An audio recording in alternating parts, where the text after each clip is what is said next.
Welcome to the Clear the Shelf podcast with Chris and Chris, the show that meets at the intersection of education and entertainment to discuss online arbitrage, retail arbitrage, wholesale, and all facets of selling on Amazon. We'll bring you news, tactics, strategies, insights, stories, and interviews to help you grow your Amazon business. And now, here are your hosts, Chris Grant and Chris Rasick.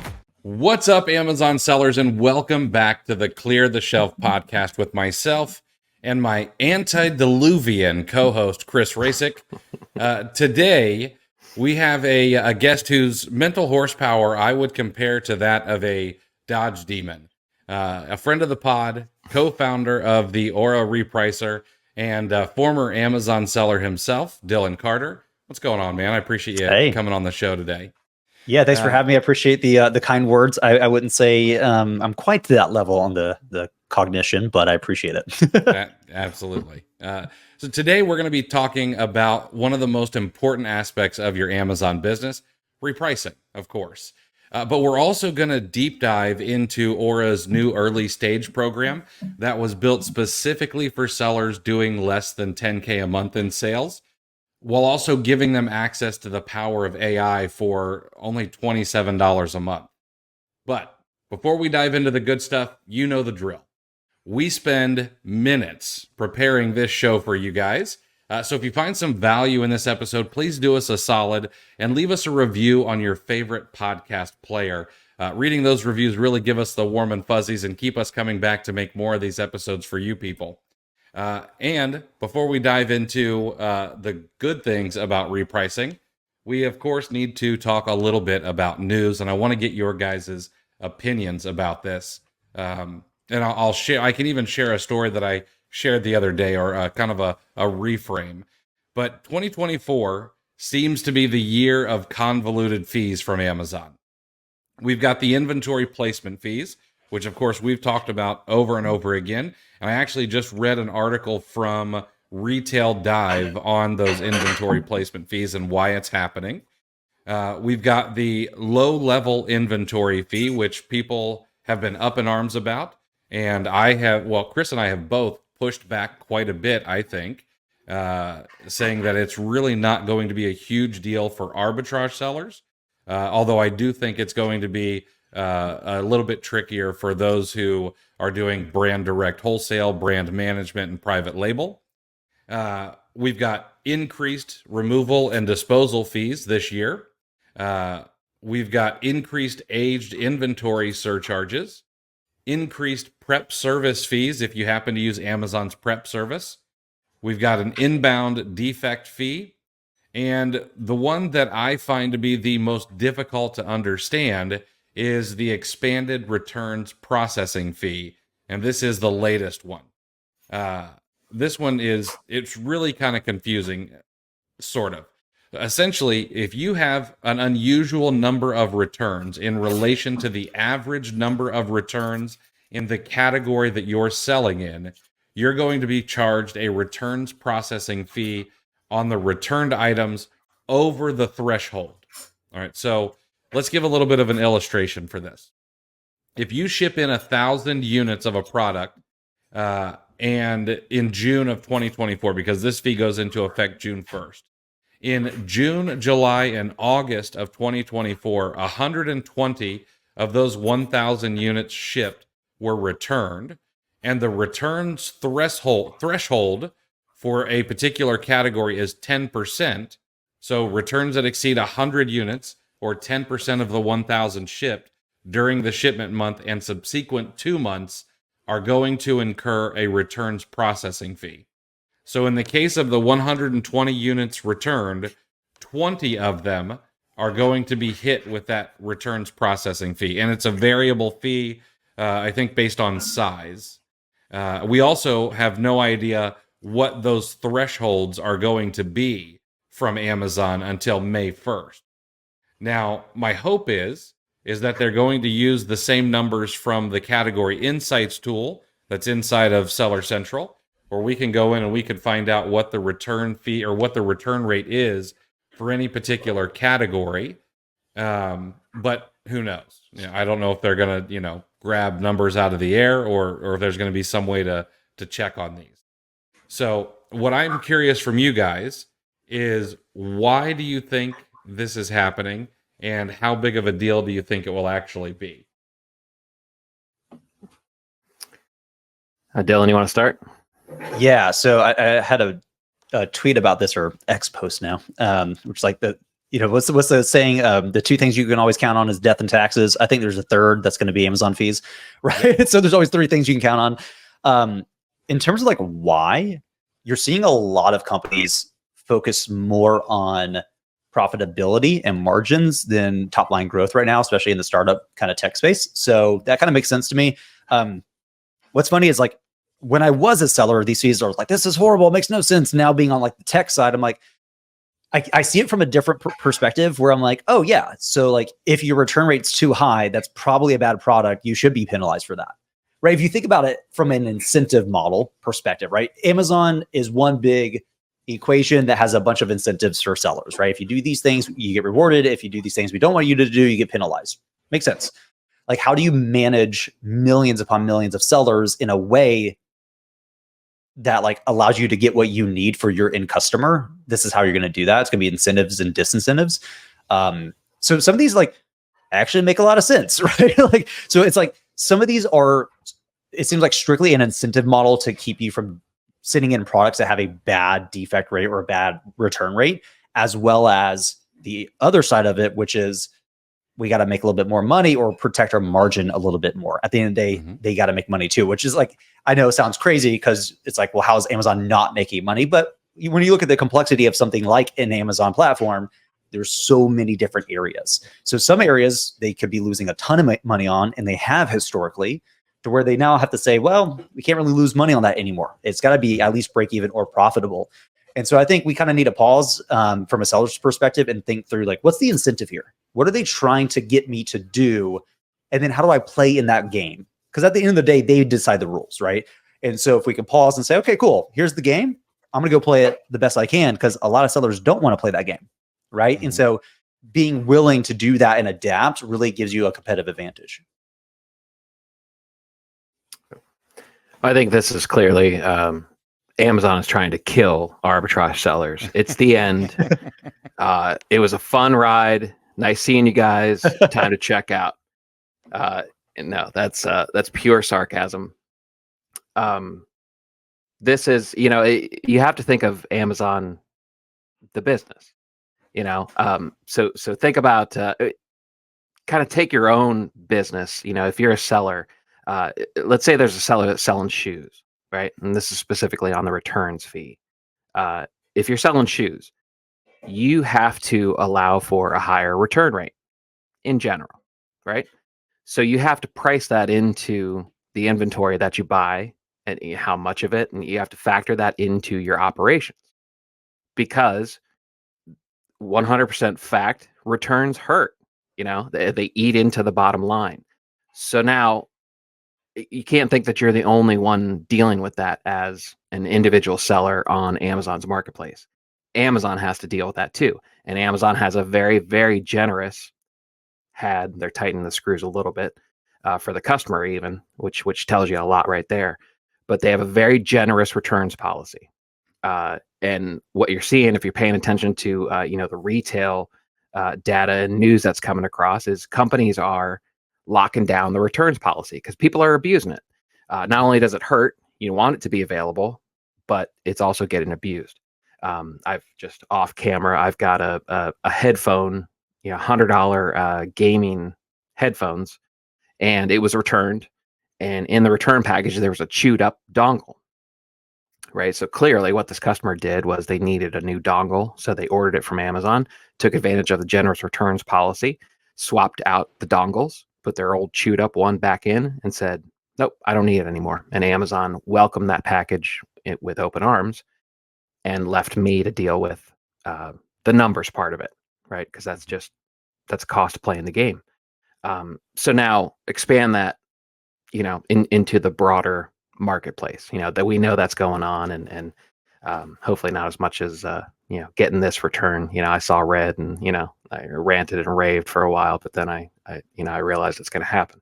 But you have to factor into that, So Amazon, everything Amazon does is to, number one, make the customer experience better, right?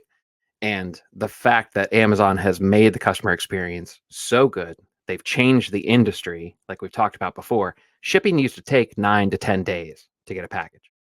Okay.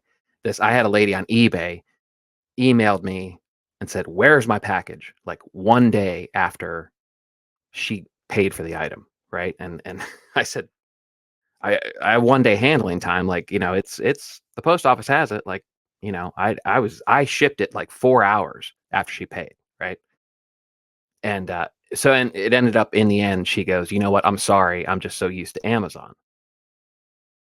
Right. Well, that's not how the rest of the world, they try to work that way, but that's not how it works. So they're reducing the period of time from the point that the customer hits purchase, complete order, to when they receive the package. That is the goal, because speed is money. We've talked about it before, all these companies, billion-dollar companies, you could boil down probably the majority of them to the fact that they reduced periods of time. They saved customers time. That is such a valuable commodity. Not just intangibly, because customer experience, but it leads to dollars. We've talked about Netflix. We've talked about Clear, that the airport company. That's a $3.8 billion market cap, just getting people through airport lines faster. So saving people time is very, very valuable, and that's the ultimate goal. So fees, I just don't get, in general, I don't get fired up about them, because everybody has to deal with them. There's no segment of Amazon sellers that are grandfathered in. So if people want to think this is the end and they want to bail, I'm okay with it, because I'm not changing anything as far as my drive, and my ultimate goals. Mhm. So, all right. So here's my follow up to you guys. I did a live with Reezy Resells the other day, and fees, of course, was a question, a topic that came up, and some people were like, "Well, this is us being pushed out," just like you were being sarcastic. They were not being sarcastic though, and I tried to reframe it with the fact that we really need to start thinking like retailers ourselves, rather than us thinking like side hustlers, like flippers, you know. And I used a carton of eggs as an example. Chances are you're going to go buy a carton of eggs at Walmart, Target, Kroger, wherever you shop. Chances are, if it's 15 cents cheaper at the store next door, you're probably not going to leave to save that 15 cents. You're just going to buy the item.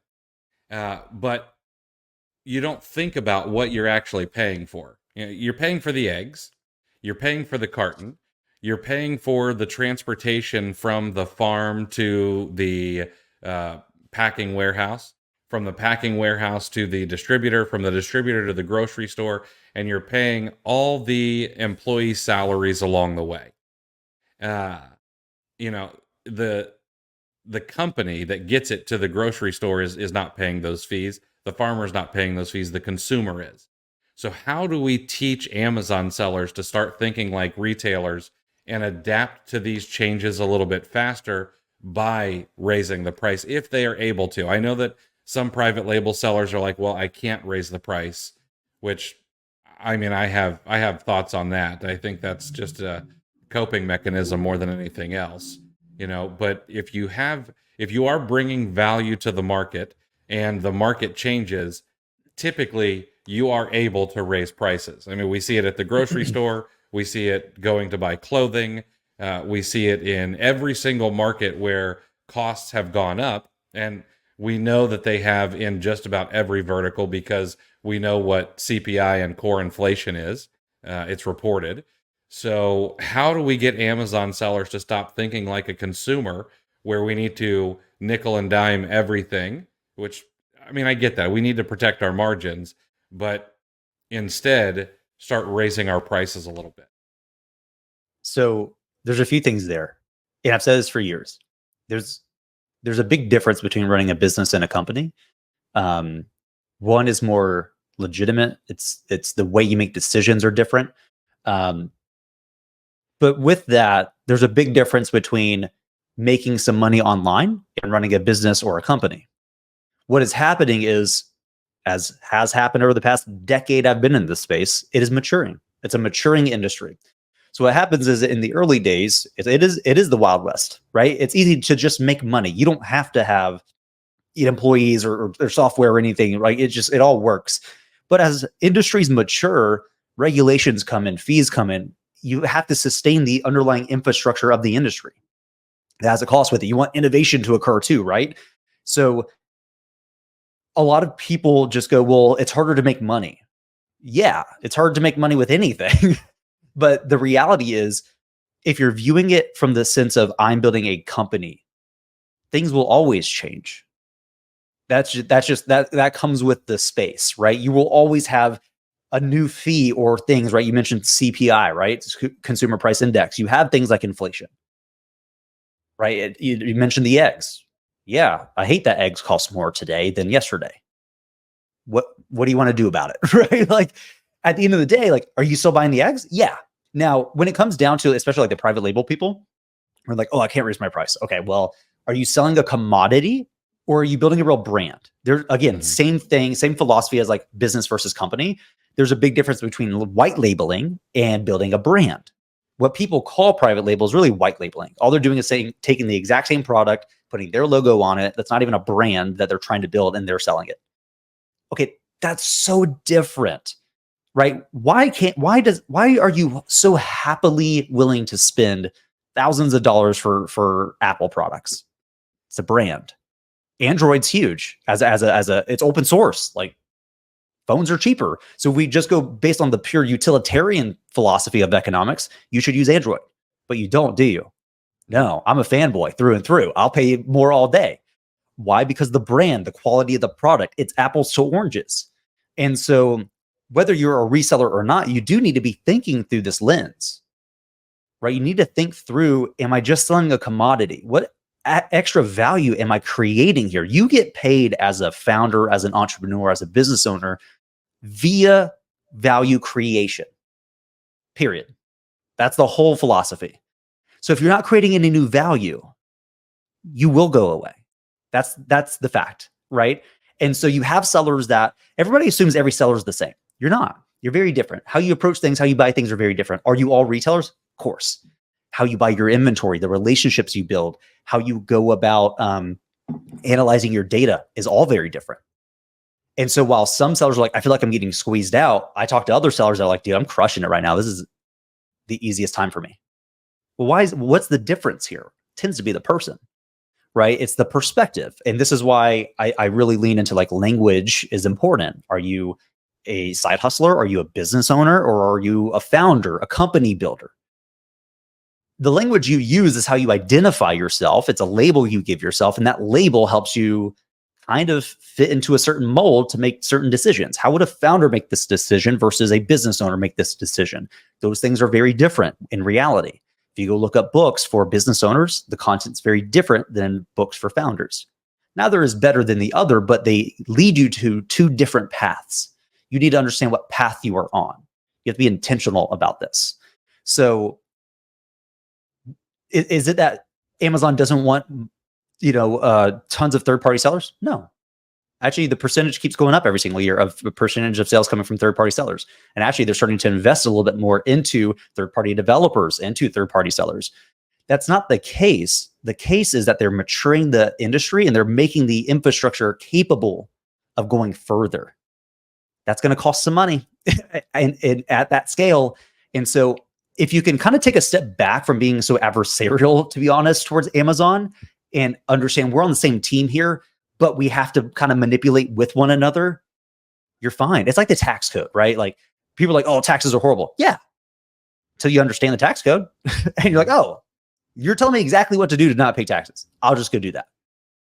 All of a sudden we don't hate the tax code. It's the same mindset here. So I think it just takes a big mindset shift for a lot of people to go from like, yeah, that's kind of expected. Happens every year. Not a big deal. Just keep on rolling. Makes it easier. Yeah. The cool thing about the carton of eggs analogy that you used is it's interesting to think of it as, because how much do eggs cost? Call it $2 for the sake of argument. Now, it used to be cheaper. Yes, ouch. Still pretty cheap. I don't know why eggs became the flagpole for inflation overall. But to think that carton of eggs that you're holding, that you're going to pay $2 for, that money gets distributed to so many different places when once it feeds down that chain, that's amazing. That's a mindset that your average consumer will never have. They could probably even hear that analogy, and they'll never go to the store and be like, oh yeah, this is help paying for a semi, or this is paying a farmer. They're just not going to think that way, even if it's explained to them. But I think the cool thing is, if you think of it and you go, okay, this is $2 and this has to pay this entire infrastructure of egg delivery, and egg production. I immediately went to, how do you do that? As a seller, it's volume. Yeah. Right. Like that just screams volume. And I think all these fees are screaming volume. Like, how do you survive this? How do you get over this? Volume's a pretty good choice, right? Like, that's just make that $2 on that carton just over and over and over again. And it's going to be less of an issue. It's going to bother you less, if your volume's there. It is tough because, and this is kind of, segueing into the repricer that we're going to talk about later. So many sellers are one direction and in terms of up and down, like a seller that comes in and the only direction is further down because they've got a plum card payment coming up and they're starting to sweat. They got sweaty armpits and whatnot, and they've got to move this stuff. That can create some havoc for, sellers with a bit more sophisticated repricing strategy, and bigger plans for their margins. So. That is a good segue. Hey guys, wanted to take a quick second and thank you for listening to the Clear the Shelf podcast. My magnanimous co-host Chris Rasick has put together a gift for you for being a listener. It's called the Monthly Goal Tracking Spreadsheet, and it's free. The spreadsheet will help you break down and track how much you've purchased, which should be a leading indicator of how much you will sell, and then you'll be able to track how much you've sold as well as your estimated monthly profit on a daily basis. This will all feed into the daily averages so you can ensure that you're on track to meet your goals each and every month. Grab it for free today over at cleartheshelf.com/goal-tracking. Thanks again for being a listener. Now back to the show. So I know you're a friend of the pod. You've been on here at least once, if not a couple of times. This might be number 4 or 5. Is this number 4 or 5? So, but for the people who either are listening for the first time or maybe don't know you, can you give us like a 30-second background on how you got into the Amazon space? Yeah. So at the time, put off college for like 4-ish years, was trying to figure out what I wanted to do, knew I wanted to do my own business. Eventually got certified nationally as a personal trainer, did that full time for a while. And then realized I'm Mr. Scale. I want things to scale really well. And so I couldn't scale my time without I was helping essentially middle and high school age kids dealing with like confidence issues and weight issues. So like it felt weird to be like, hey, I want to make more, so I'm going to charge your parents more. Like, didn't love that. So learned about retail arbitrage from the Selling Family, being on Pat Flynn's podcast like a decade ago. So did what everybody does, pulled up Seller Central, created a quick account, started scanning stuff at Targets and Walmarts, sold my first thing. It made money. I was like, cool, this is real. Then started spending a lot of time in RA, right? I had the time now, freedom. I wasn't a personal trainer anymore. Decided to go back to college full time though, as a finance major. And I, again, had no more time. So I needed something more scalable. So tried OA, was horrible at it. If I'm being frank, could not figure it out. Couldn't tell you why, just struggled, and eventually went the wholesale route. So did that. And I kind of set a hard stop for myself where I said, I'm not allowed to buy any inventory unless it's wholesale, even if it can make me money. And I'm paying my bills with this, right? So like really burn the boats kind of situation. Did that. After 2 or 3 months, it started to click. I realized, oh, actually what I'm doing is sales. Let me deploy a sales skill mindset to this. It started to work. It was good. I was in college full time again. And then met my now co-founder actually on Instagram. So James, we were both doing wholesale. We're just kind of chatting once a week. Hey, what are you working on? Holding each other accountable, sharing kind of insights. And eventually we're like, hey, we kind of built this independent process using like Google Sheets, Trello for managing things, like our own CRM. And he's like, well, I'm actually a computer science major, so I just wrote the code for it. And so we teamed up. We actually built out the first like wholesale focused Facebook group. So it got up to like 15,000 people, I think, at one point. Did live sourcing for wholesale every Tuesday for 2.5 years for free. We just gave everything away that we knew. And we launched VendriveCRM.com, which is still available. We don't really focus on it as much, but we learned a ton from that and then pivoted over into repricing because we're like, man, like we love software. This is really fun, but we want to work on something that's at a larger scale. Again, it always comes back to scale for me. And so we launched the beta of Aura in December 2018, and it immediately took off. And we've just been riding that roller coaster ever since. That's awesome. Yeah. So if excuse me, if people don't notice, I am a shill for Aura. I mean, I'm even wearing the gear, you know. So, but let's get the cat right out of the bag. You guys launched the early stage program, and it's specifically for sellers doing under 10K a month in sales. Yeah. And you guys never had anything like that. You didn't have it before. We have what is now Aura 1.0, which you've added AI to and hyperdrive. And so I guess what pushed you guys down this path to offer something at such a, I mean, honestly, it's cheap for what it does. So what pushed you down that path?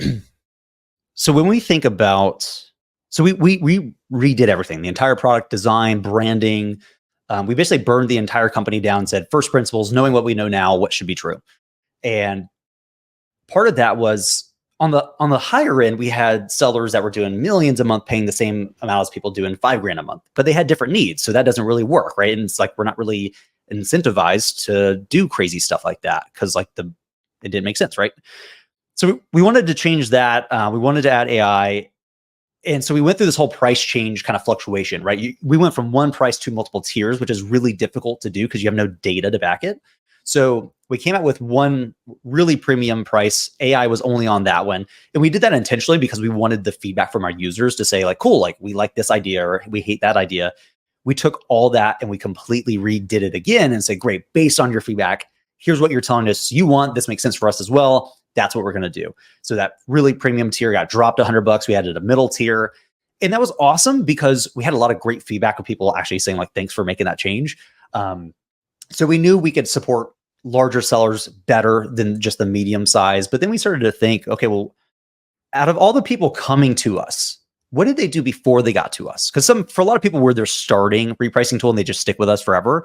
Other times they start with something cheaper because they're told to. They're like, oh, well, it's cheap. Just use that. Okay, well, cheap isn't good. And we realized that there were so many sellers that are under the 10K range that could still get a ton of value from a modern repricing tool that just don't have access to it financially, right? It costs too much. So one of the biggest things we realized in going through the price change kind of phase was everybody wants access to AI, right? So like AI should be accessible. It doesn't matter how much you pay. It's how much you need to use. Okay, we can do that. So we said, okay, well, what's the cheapest option out there? Is that really good for a lot of people? Not really, right? You're not getting instant, anything like that. So we said, well, we can fix that. Easy. So we ran a beta for a few weeks, had tons of people, a few hundred come through, and which is like crazy. But what we designed was a program, not necessarily a new price tier. And what I mean by that is if you're doing less than 10 grand a month in revenue, if you apply, we accept you, all the good stuff. You can pay $27 a month for up to 12 months if you stay under the 10K range, right? So there's no time pressure. There's no like, I got to figure this out in like 2 months or I got to pay $100. Don't worry about it. If you happen to grow past the 10K in the 12 months, we'll give you a 50% discount in the first 3 months. So we smooth it out. That's really what I want, right? I want Aura to be a really, really good starting point, even for the people who $100 feels like a lot. I agree. Again, I've been a seller, so I get that. So that's essentially what that is. And you get access to all the other features. You get access to hyperdrive. You get access to Maven. Our support team will onboard you even, right? Like, so we just kind of got frustrated with the starting points being honestly just not worth it. So we're like, well, we can we just rebuilt everything. So it's hyper modern, like all this good stuff. Like, why don't we design something that is objectively the best starting point for anyone? And you still get access. You get accessibility to things like cutting edge AI, hyperdrive, all that good stuff. And so we ran that experiment. It went really, really well. And we decided to go public with it, which has been phenomenal. And now we're just getting awesome feedback from people just being like, hey, like I've been wanting to use you guys, but like 97 was hard for me at doing like $2,000 a month in revenue, but now I can use it. It's like awesome. So for us, we really think holistically about it. I definitely want to support large sellers that are scaling, but also not forget about the sellers that are just getting started, that are doing $5,000 a month, that still need the same value and help. That's fantastic. Yeah. And the positive feedback is rightfully so, because that's, I mean, objectively, I think this is brilliant. Like it's such a good, because under 10K, vast majority of the time is a stepping stone. That's not a destination. That's simply a transition, so to be able to get access to everything that you're offering is, I think it's fantastic. And it's definitely an opportunity that a lot of sellers, if you don't have a repricer, because here's my opinion, tell me if you think I'm wrong. People say, when should I get a repricer? And my opinion over time has basically evolved to pretty much as soon as you start paying for a professional seller account. As soon as you start shelling out the $39.99, you're gonna get benefits from it. Unless it peters out and this isn't something you do for more than a couple months. But that's basically my opinion. So now for those we had sellers, a similar opinion. Or should I say our opinion has shifted as well. I used to say about X thousands a month in revenue or units sold. And the only reason why I said that was because there was a $97 entry fee, right? And so I was like, you could do it whenever you want, but like just from a cash flow perspective, 97 is a lot when you're just getting started. But again, we could solve that problem. And so when people are like, oh, I think you should just start with one, I'm like, if it didn't cost anything, yes. But the fact that it does makes it difficult to suggest that. But with that $27 entry fee now, it's like, well, actually, yes, you should. Like, honestly, the moment you start buying inventory, you should consider looking into it. Because again, you don't have this time pressure. I think that this was one of the best things we ever decided was you have a full year on this program. So it's not like, I hope I figure it out in 2 weeks. No, like you go through a full 14-day free trial, no credit card. And then you got a whole 12 months that if it takes you 8 to figure it out, that's awesome. There's no rush there.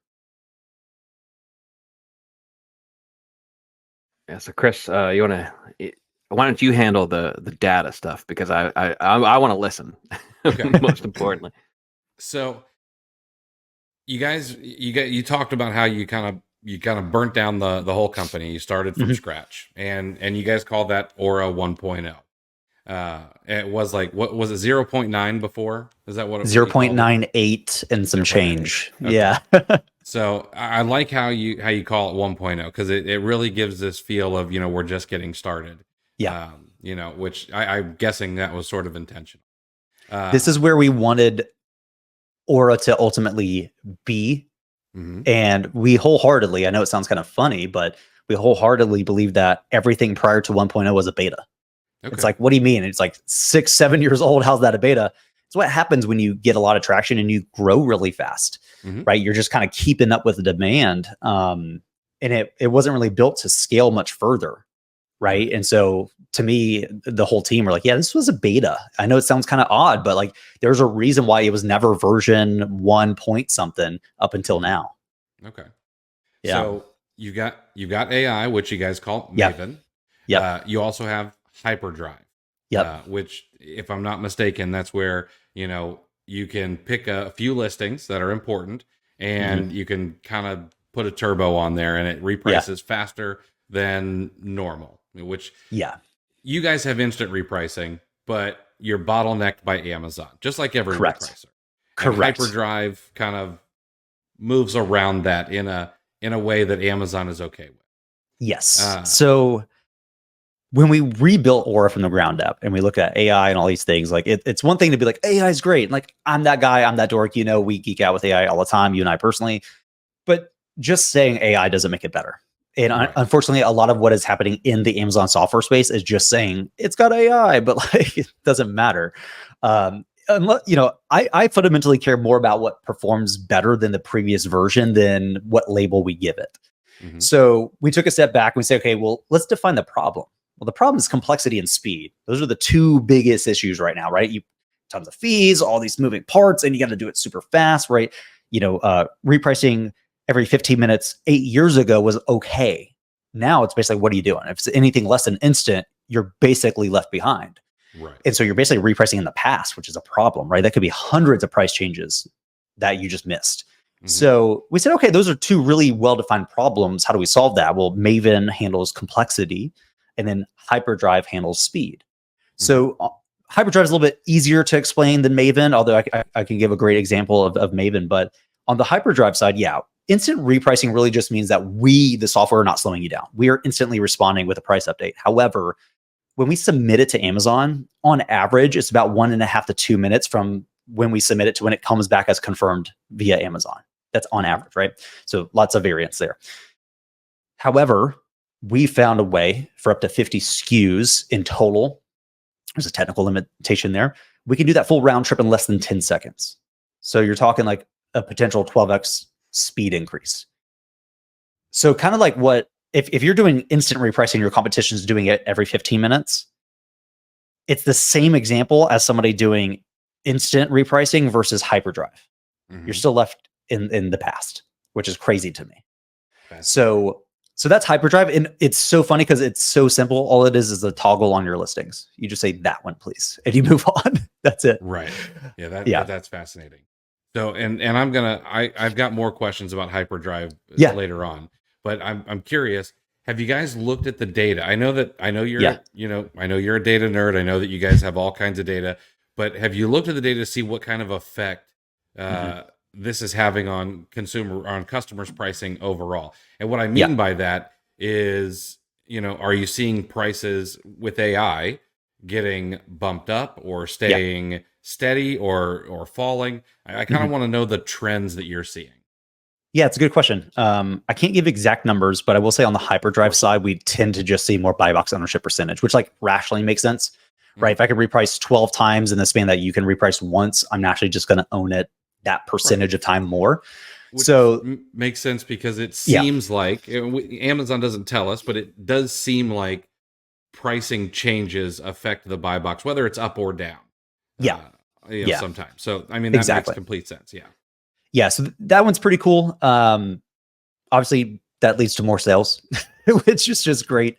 So it's nice. Like you can kind of look at your data, enable Hyperdrive, come back in a week and be like, oh, that's where I enabled it in a lot of cases. Not every case, right?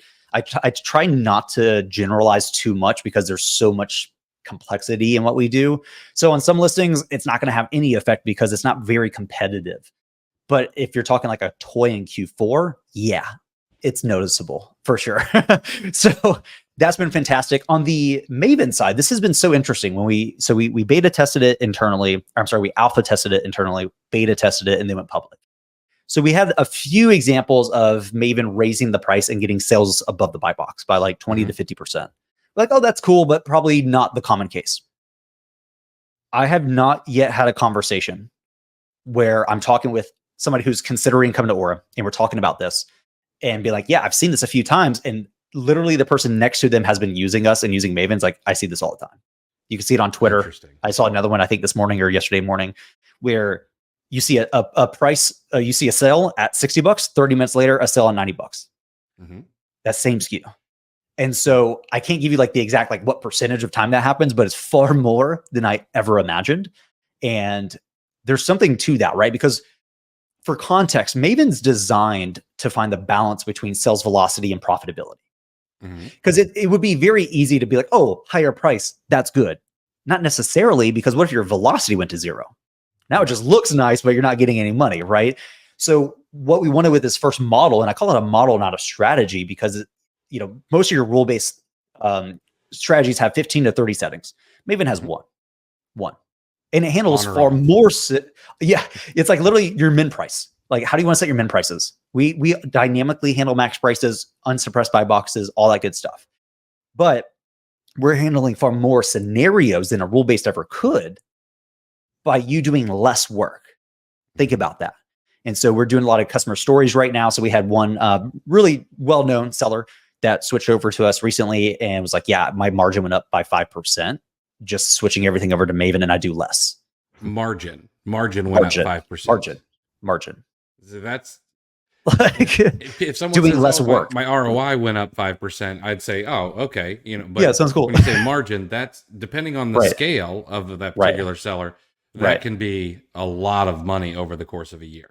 And we're talking 6 figures a month. Yeah. Okay. Right. That's a So lot of money. and again, you're doing less things, right? You're going from managing, 3 to 7 rule-based strategies to just Maven. Mm-hmm. Right. So like think about the time savings on top of that. Right. So what's fantastic there is we tend to see it kind of depends on the seller, right? Because sellers are in one of 2 different camps when they come and switch over to Maven. They're either in the very aggressive camp, in which case their velocity is really high and then their profitability is kind of low. Again, Maven's going to rebalance it. So what they will see is a little bit more margin, a little less velocity. Now, the inverse can also be true. Somebody who's like kind of the flipper mentality, they don't have a lot of velocity, but they're really holding high prices that are unrealistic. Maven will rebalance that, and now we're good. Now, what's interesting is this balance, right? We call this the optimal price, the balance between sales velocity and profitability. That's an actual value, and it shifts as the market shifts. Supply and demand changes. If the demand went up 80%, shouldn't your optimal price also increase by that? Kinda, yeah. And so what's nice is just because the optimal price right now is $60 doesn't mean that the optimal price won't be 120 in Q4, right? So we've had a lot of sellers as they get closer to Q4 start thinking, how do I manipulate my strategies? I need a Q4 strategy. Mm-hmm. Well, with Maven, you don't. It's already got it covered. Like you do nothing and it's good, and it can reassess up, it can reassess down, especially with that dynamic max, right? So what's nice is for us, we're trying to provide technical leverage, meaning how do I give you better performance, more complexity handling with you doing far less work? Right. That's pretty cool. And because it's a model, not just a strategy, when people are like, oh, how do you make things better? Well, okay, if we're talking rule-based strategies, I got 3 options. I can add a setting, remove a setting, or change the definition of a setting. Mm-hmm. All 3 of those require you to go in and relearn. And if I change a definition, it fundamentally changes all the other settings that are based off that one. So I actually created a lot of work for you. Now with the model, it's kind of different. It's like the Tesla, right? Version 12 just came out for full self-driving. Mm-hmm. I didn't have to change anything. I just said, update the software and I got better performance. Why can that also be true here? And so what's nice is we have this foundational model that we can now say, well, what if we factored in age of inventory? Does that increase performance? If it does on average, we can just roll that out. And now you just wake up to an email that says, hey, by the way, you're on version 1.5 or version 2. It factors in age of inventory in this way. Do nothing, enjoy the new performance. You don't have to deeply go in and manipulate things and be like, oh, how's this change everything? That's a new task or project I got to go deal with. You're just good. That's how it should be. Interesting. Yeah. Okay. I'm gonna go really in the weeds here, and so I hope I don't lose anybody. All right. So, and maybe my hypothesis is wrong here, but before Aura 1.0, you guys were rules based. So yeah, there were algorithms, and then users manipulated the algorithm to make it fit what they wanted to do. I want my price to be 1 penny above whatever the lowest price FBA sell, et cetera, and so on. So we get that. And then you guys roll out AI. Now, some people just think that AI is magic. It exists, it's magic, and some wizard, sprinkled some dust on it. But AI needs to be taught. When we're talking ChatGPT, it's taught on a large language model, which means they have to go and scrape all kinds of data, et cetera. Were you able to teach Maven with the data that you had with a rules-based repricer, or did you guys have to burn all that to the ground and start with something fresh? And if so, how the hell did you guys figure that out? It's from scratch. Okay, that's what I figured. No, I like where your mind's at. Let me make sure my hypothesis is right. The data from a rules-based algorithmic approach to repricing would I mean, it would taint what an AI model does with what you guys want to accomplish. Am I correct in thinking that? Not necessarily. So the AI term is a very broad term, right? Okay. So you have machine learning as an example, where you say, here's a massive data set. Here's how we define success. Go. And basically, you have this massive weighted set, right? So it's basically a bunch of numbers, and you put in an input and you get an output. Now, that is a great model, and that works really well for things like private label pricing, right? Where you go, cool, based on these 5 variables, here's where I need to go to do something, right? That could be, maintaining a certain level of profitability versus velocity in our kind of world. What we do because we mainly work with resellers, right? So we're working with like lots of competition per listing. That doesn't actually work because you're not factoring in the competition. What we're doing is we're understanding behaviors. So, you got ChatGPT. That's a large language model. I remember having somebody in the early days be like, what LLM did you build this with? We did. That's a very different thing. So I think it's kind of hard if you understand the tree of knowledge for AI, it's staggering. And so for a lot of non-technical people, even like myself, when we first started to get into this, is like, I don't know, like, where do we go with this, right? And so, and James is just seeing the Matrix. I'm guessing. Yeah, literally, like, was doing his master's in this. Like, dude crushes it. But again, it's less about what are you doing, and it's more like what gives you the best performance. So I think a lot of people kind of have this purist mentality of like, well, machine learning's best. Well, why are you saying that? Just because that term gets used a lot and it's more recognizable? That doesn't make it better, right? And so you kind of have to think about what landscape are you operating in? At the end of the day, what we do is game theory. It is fundamentally as a framework. If you had to define what we do, it's game theory. I need to know that if I do X, what are you going to do and what are you going to do? So now I can get to second and third order here. So at a very foundational level, the model is thinking from that perspective. Now, where things get really interesting, we take it a notch up, is not just understanding. Like, here's game theory, by the way. All game theory says is there's an optimal strategy. So let's say we're going to take turns. Chris, you're going to go first, and you're either going to match me or you're going to underprice me. So matching would be cooperative. We're going to work together. Not matching me, so going below me, would be non-cooperative. So we're going to compete. So what I'm going to do as the ideal strategy is whatever you do, I'm essentially going to match. So if you come in and you match me, I'm going to match you. Why not? The moment you don't match me, you become uncooperative. I now become uncooperative. So when you're thinking up through the lens of like, why do price tanking things happen? It's purely that's what that is a game theory problem. We're not cooperating. We're non-cooperative.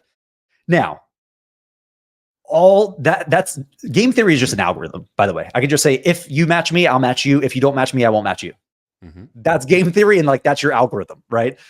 But the framework is what really matters here. It's less about the algorithm, it's more so the framework. And what we can do is we can do 2 important things. We can actually run experiments because everybody's so different. This is where we get into the complexity side of things.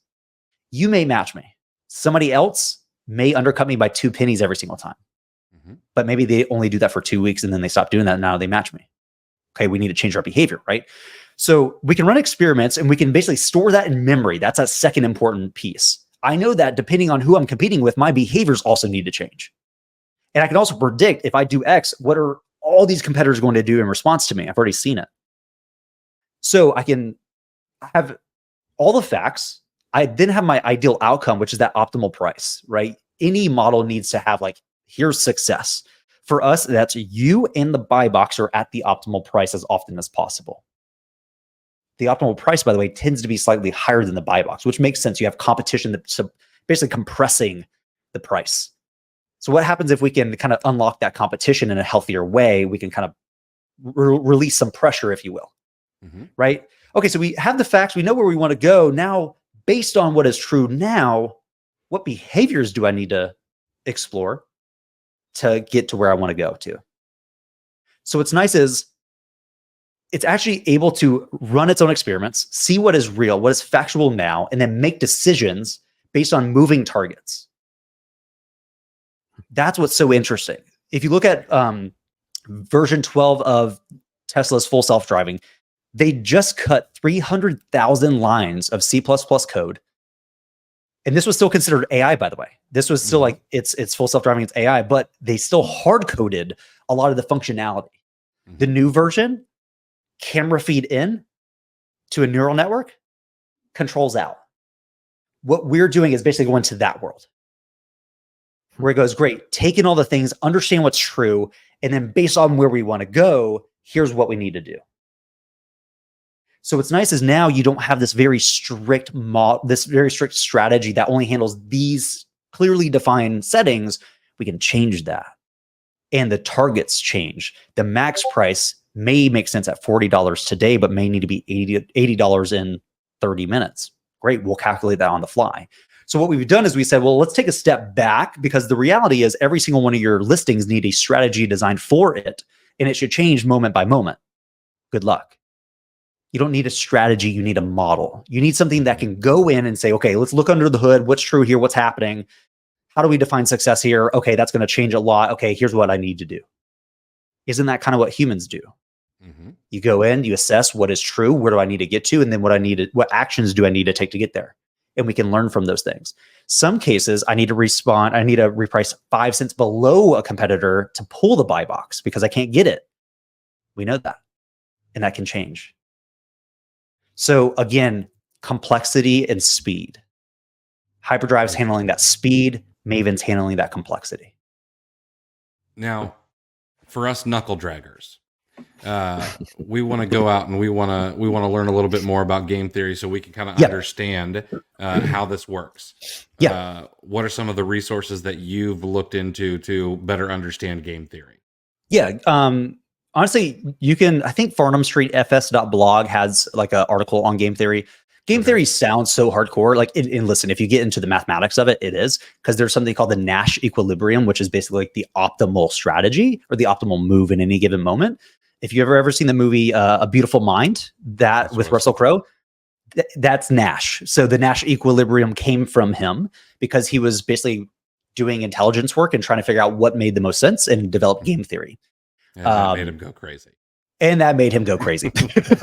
Game theory is cool. There's a few books on it, but honestly, like, just YouTube game theory, fundamentals even. And like, if you just understand the concept of game theory, it's pretty cool.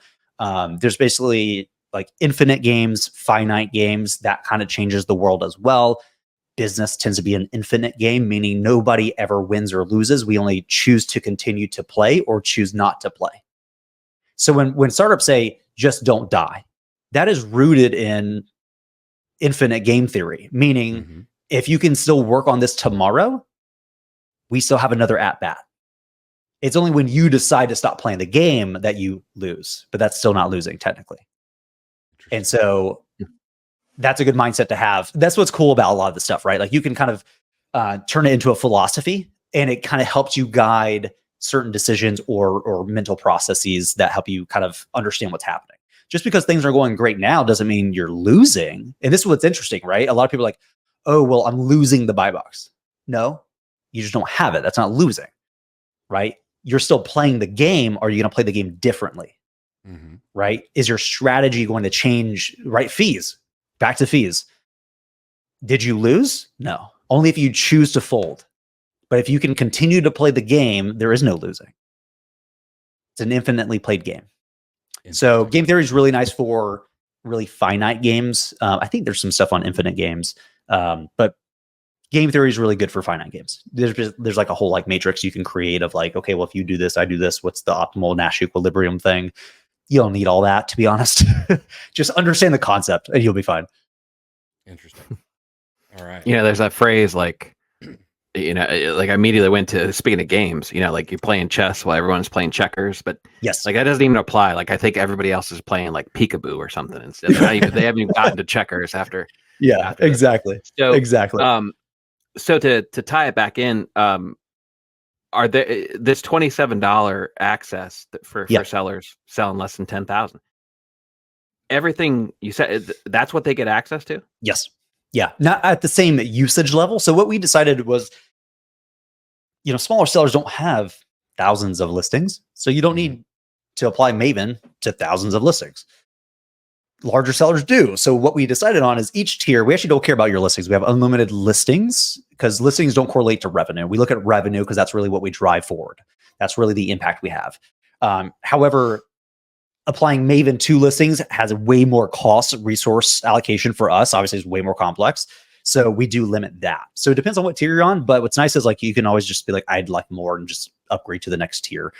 We've designed the tiers so that there's massive leaps in every single usage of each feature and of the revenue kind of thresholds. That way it's really comfortable. You're not jumping around a ton. And if you want more, you get a big jump. So yeah, even at the 27 tier, you get access to everything that somebody is paying the highest price for, just in lower capacity. Okay. Yeah. Without giving anything sensitive away, I stuck on the example that you said when you mentioned that the max price may be $40 today, it may be $80 the next day, and that made me wonder if it's looking at the history of the Like listing seasonality. itself, and so and the broader question is, are there any blind spots? Like There's always is blind there- spots. Yeah, for sure. Yeah. So one, we're not looking at seasonality quite yet. What's nice is in our testing, you don't really have to. It makes a lot of sense for like private label when you're forecasting and stuff like that. But for most resellers, there's really not that much added value outside of like the analytics of it. Like, oh, cool. Like, let me buy a little bit more because we're going into a nice thing. But in terms of what we do outside of like helping you make buying decisions, it doesn't really matter because we can look at things like the BSR change, right? Did that just double? Okay, we need to be aware of that, right? So we're factoring in a lot of variables. There's always going to be blind spots. One that I would love, like right now, we don't look at age of inventory. That's one we're really considering because I think that would be super helpful because now we can manage the entire life cycle. Another one is, and we can't get this in a way that is stable. I've been told, yes, you can, but like I've yet to see it in a way that is stable and consistent or usable. But being able to look at your competition's inventory levels, if we could do that, then it's dramatically better for us to make certain decisions. Because if you got one unit, Sure. you can have the buy box all day long because I can do the calculation on estimating sales. It's like, yeah, you'll sell that in 10 minutes. Just get out of here. But if you got 1,000, that's a different story, right? So we can start to factor in basically not only are you cooperative or non-cooperative, we can also look at in what ways are you competitive, right? To what degree should we weight you or underweight you as a competitor? We haven't gotten there yet. And of course, they don't expose that data, which makes sense, right? Like a whole privacy issue, but it would be nice. But yeah, there's always things like that. And what's so funny about what we do is there's no documentation on what we do, right? Amazon's not like, hey, here's how to win. Here's what you do, blah, blah, blah. It's all us figuring it out in real time. And so it's a lot of experimentation, a lot of testing, looking at the data and be like, okay, well, this makes sense or it doesn't make sense. And things change too, right? As fees change, so could age of inventory, right? 60 days before becoming really aggressive may make sense, but as fees change, it could be 30 days. So it really just depends. Does, Aura and Maven handle like merchant fulfilled or FBM as well, correct? Yeah, so it understands what your offer type is and the competitor's offer type as well. Fascinating. Yeah. Interesting. Yeah. I need to go get an Advil. So, but kind of looking toward the future, what do you think are some features that maybe or developments that you really want to add or push next? Or is it just we need to do everything we can to make Maven smarter? Yeah, honestly, it's a evergreen field. So I think furthering Maven in terms of like what it considers so it can make more precise decisions, because we're transitioning away from how many price updates did you make for me, and I want that number to be super high, to precision, right? Strategic. It's less about like, make a ton and really make the right ones. So getting that really, really refined, I think we're probably 75% of the way there, but that to go from 70 to 90 is a big leap in my opinion. So there's a lot there that we want to continue to develop. But even on the data side, I think sellers are really struggling in a world where you're drowning in data, but you're not a data analyst and you shouldn't have to be. we're in tech, we're in software, and everything we do is data. Mm-hmm. And there's times where I'm like, man, I can't wrap my head around this. So, I'll go over to something like AI and just be like, just explain this to me, like make it easier. And I think for us, we're looking at stuff like that, right? We're looking at how do interfaces change? Because if natural language becomes the real true like interface for users, you're probably not going to want to click things. You're just going to want to have a conversation. You're going to want to just say, hey, take all my Nike stuff, change it to strategy Maven, and enable repricing, and let me know in a week how things are going. But like having the UI generate itself, right? Like there's so much that's happening right now. I think this is like the key point is like there's so much happening right now in that world that software could fundamentally change, and we don't know. Like it could not change at all. But there's so much experimentation happening right now that it seems likely that it will have some positive effect in terms of how you build software. How do you make certain decisions? How are certain features developed in today's age? And this is why I keep saying like I call it the first modern repricing tool, because we're using modern languages, modern tech. Like we literally just rewrote everything in the last year, right? And like tell me another who's done that. And so that also positions us in a way to be able to take advantage of this new technology that's coming online that could be a game changer. Just seeing what Maven's been capable of, just version 1 has blown me away. So imagine version 2 or 3, and imagine how we, if we were to burn the boat down again and say, well, in a year's time, what should this look like? It could be fundamentally different. I don't know. Mm-hmm. So I think for me, there's some obvious answers, and then there's a lot of big question marks right now, which is exciting. Yeah. Okay, let's kind of zoom out outside of Aura. Yeah. Are you using any tools outside of Aura that have had a significant impact on your Yeah, I'm exploring a lot right now. Perplexity is one that I've been telling everyone about. It's like putting AI on top of Google search. It's free. It's phenomenal. So like instead of going in, asking the question, then clicking through a bunch of links and trying to find the answer, it does all that for you and just comes back with the answer written out by like GPT-4, and then gives you links to the resources of where it found it directly. So like that's been phenomenal. You can prompt hack it, all that good stuff. Choose what model you want to use. So like when I'm trying to just answer a quick question, like I had one the other day, I was like, how do I share my sound via Zoom when I'm in a call? That would have taken me like 10 minutes. I just threw it in Perplexity. It's like, go here, go here, go here. You're done. It's like, oh, cool. Problem solved. Right. So that's been like fantastic. Search and talk about search intent, like that's, yes. Yeah. That's it. And it will ask you questions. It'll be like, hey, do you want to like this category or this other category? Like it'll actually come back and ask you questions too before it kind of kicks off. So that's been pretty phenomenal. What else? I'm really deep diving on this whole like this AI agent kind of phase that's happening. It's still really early days, but just seeing what's capable right now, a lot's about to change in a really positive way. Like people are building AI employees right now, like actual one. Like I saw one, I think yesterday by Relevancy or Relevance.ai. It's a cool company, but they basically built like a business development rep. And so you say, hey, here's a target. It goes, cool. I'm going to go find all their information, find their email, send out the initial thing. It goes back and forth on the email. And then you just end up with a calendar call scheduled. Like that's insane. But like, think about how that impacts software engineers, marketing. How does that affect you as a seller? I've been hacking on, and yeah, I'm not quite there yet, but like just finding the components of all your VAs do is move information around on a computer and on the internet. Agents can do that too. It's just having the components that say, well, here's how, like break down sourcing based on technical components. It's web scraping. Well, there's AI web scrapers coming online now, so you don't have to hard code things. You can build agents that have tools, meaning you say, here's how you check the price of a product on Amazon. Here's how you find a product on Amazon. And then you can build out these agents that you go source Walmart. And it doesn't matter if it takes forever and it's incredibly slow because it's so cheap.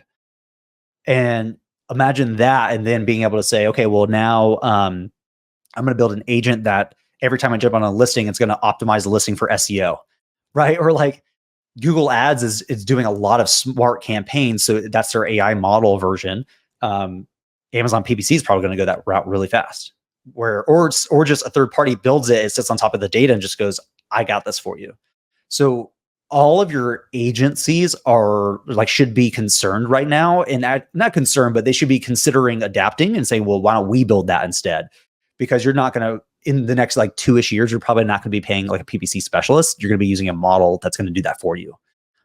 Which is exciting because that means every individual business owner has massive leverage, and it's going to be accessible. It's not going to cost $10,000 a month. It's going to cost 500, but it's going to be so worth the ROI that you're willing to pay that. So, it's not necessarily always just like one tool for me, although that is sometimes the case. It's also just like, what are the frameworks? How is tech shifting right now? Where are people pouring a lot of time, effort, and money into? And then kind of projecting out 6, 12, 18 months down the line and saying, okay, well, how does that change potentially for our space? And I think a great amount, to be honest. Interesting. Yeah. Sort of in the same vein, are there any books or blogs that you've read recently that have had a big impact on you? Yeah, funny enough, I used to read so many blogs, but I feel like blogs aren't as interesting anymore. For some reason, I don't know why. Everything's changed. Even YouTube, I'm like, man, there used to be so much stuff. One book actually that's pretty good. It's called Read, Write, Own by Chris Dixon. This is about Web3, which I'm in tech, so like I like this kind of stuff, but it breaks down how things are kind of changing. The internet itself, right? So you look at things like Bitcoin, Ethereum, this decentralized kind of world. They're trying to essentially build Web3, which, Web 1 was you could read things from the internet. Web 2 is what we currently are in, which is like you can read and you can write things. So you can publish things very easily. Web 3 is ownership. Everything's decentralized. There's no singular thing that gets owned. You own your data, all this good stuff. But what's so crazy is you can start building things on top of that infrastructure, like smart contracts, where when you say, hey, we're going to vote that in this case, this decision will be made or this action will be taken, and that software can live on forever. It doesn't take somebody to maintain it. When that thing happens, that action occurs. So you got things like decentralized autonomous organizations, which are like a Web3 version of a company, which is just crazy. And you can like bake AI into it. Like it's nuts. But it's good. It's a good introduction to like the Web3 kind of stuff without it being highly technical. Because again, I'm not technical, but that's been really, really good as a book. And then I'm reading this is totally off topic, but I'm reading 80/80 Marriage because I recently got married and I'm learning a lot. And it turns out I don't know anything about it. So that's been a good pickup. That's a good one. Change no matter how long you're married. Just that's what I'm being told. Yeah. That's what I'm being told. But yeah, I would say those are pretty good. I've really pulled back a lot on reading lately. I kind of want to get back to reading less, but implementing more. Mm-hmm. Yeah. So you have a bit of an advantage being in the Amazon space once you get married, because being married is a lot like dealing with seller support. we know we're right, but somehow that doesn't matter. Right. Neither of our wives listen to the show, if you can't. Well, that's good. Yeah. And no one ever asked me for marriage advice, so that should tell you something. All right. I know we're coming up on a hard stop here, but I've got two very quick questions. The first one is, has Maven been trained on Asimov's law? On Asimov's law? No, hold on. Why does that sound so? All right, I'm going to go meta. I'm going to use perplexity and ask. What's Asimov? Oh, you did the 3 laws? The 3 laws. Yeah, that took me a second. Okay, yeah. Clark, right? Yeah, that took me a second. It has not embodied quite yet, although I am looking at robotics right now.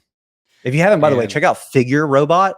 These guys amazing. In 18 months, by the way, 18 months are already at like 300 employees and went from knowing nothing to like you can talk to it. It uses ChatGPT as the language interface and can like pick up apples, which is like that dexterity is the hardest thing in robotics from my understanding.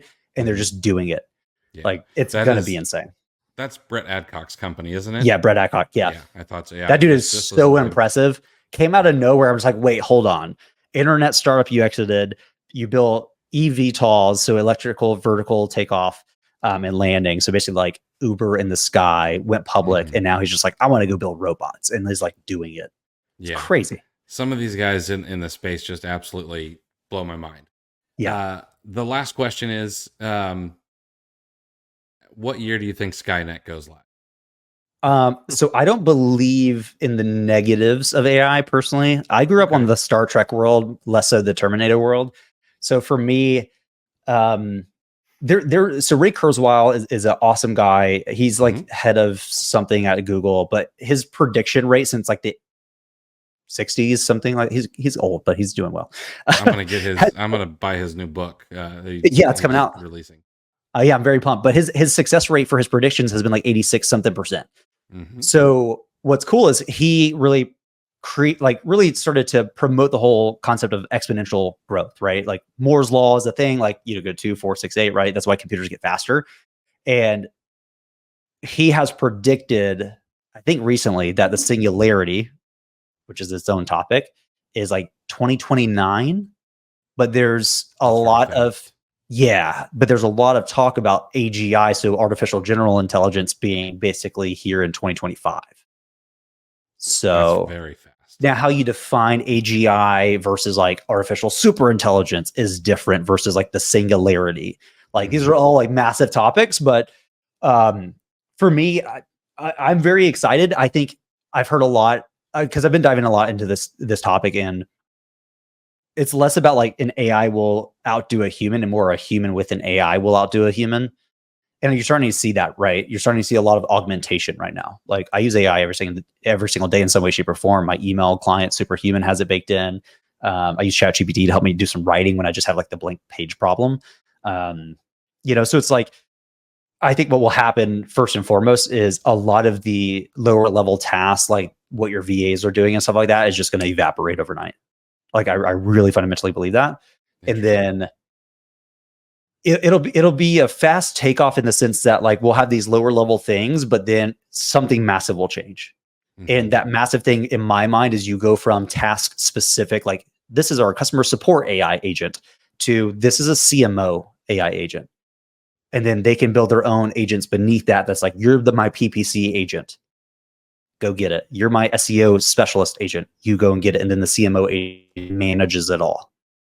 So I think we're getting to that kind of world first before we go to full Westworld, like AI runs everything. But at the same time, like, color me naive and way too optimistic, but there's a lot of things at a government level from my perspective that are so inefficient that you could actually add AI into it and it would decrease the cost, make it dramatically a better quality product, and have far limited downsides. So for me, I see the upsides and now, are there negatives? Of course there are. Like everything, the internet is fantastic. We all make money with it, but like there's horrible things that happen because of the internet that otherwise couldn't. So, for me, it's like, do the positives far outweigh the negatives? Yeah. Were there things we had to do policy wise to make the internet a little bit safer? Yeah. So we're going to have to do these things. But what's so exciting to me is like, we're living in a time where these things are happening. Like I grew up like really loving the 80s hacker nerd films. Like that genre is fantastic to me. Real Geniuses, all this stuff. And that's happening. Like all these things are real now. Like that's amazing. Feels like the Gutenberg press all over again. Yeah. But with everything. Like, I mean, literally like last night it was Sunday. My Model 3 got the version 12 update and went to go test it out. I was like, oh, this is a meaningful change in full self-driving. And I didn't have to pay extra for it. It was just a download at my house. Like, take me back 5 years, 10 years ago, I'd be like, no, that's so futuristic, right? So it's like these futuristic things occur, but because they don't happen crazy fast, you normalize it, right? The hedonic adaptation, we normalize everything. Like we're actually about to exist in a world, our generation, where like you could have a robot at home, like a maid. Sign me up. Like, you know what I mean? Like, what? That's like I got a Jetsons, an old retro Jetsons poster, but it's like, that's Rosie, like it's real. So, my car drives me, my robot cleans up, AI manages my pricing, right? Like these things are happening. And I personally think that's a very exciting world to live in. Granted, I'm a bit biased because I watch way too much Star Trek, but I think more people should. You signed me up for an at-home made like Rosie and Star Trek's food synthesizer. Dude, Listen, I'm so ready for the replicator.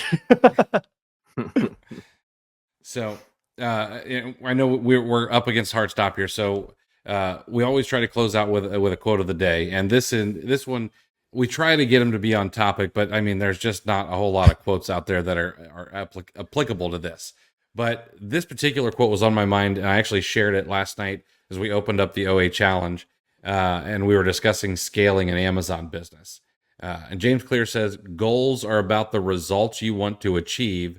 Systems are about the processes that lead to those results.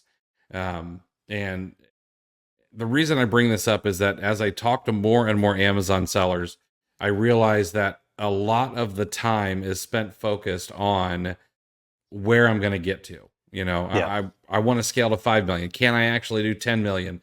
And the answer is always yes. There are examples of people doing this, but then what totally gets thrown out with the bathwater is what's the plan to get there? The goal's great, how. but we're not focusing on the how. We're just focusing on this big pie in the sky dream that we've got. And so very, very important to focus on the how and then enjoy the process. So, all right, guys, I am going to go find the Tylenol or the Advil or maybe take a nap after this one. Dylan, I appreciate you hanging out with us, man. This is fascinating as always. If you guys want to go and try Aura out, whether it's the early stage program that you want to test out, or you want to just go, you're ready to go full blown Maven Repricer, there is a link below. It's cleartheshelf.com/Repricer. And go try it out. It is an affiliate link. I will get a very small kickback, which I will use to, pay my wife's self-driving costs for her Model 3. So go check it out. Go learn a little bit more. And over and above the actual AI portion, something that I actually think is even better is the human touch that you guys do have at Aura. The guys who, well, not just the guys, but the guys and girls who run the customer success portion are second to none, in my opinion, when it comes to trying to help out your customers. And that's not something you see a lot in the software space these days. So thank you. Kudos to you for that. So again, thanks so much, man. I appreciate you hanging out with us and being on the show again. And everybody else, we will be back soon with another episode.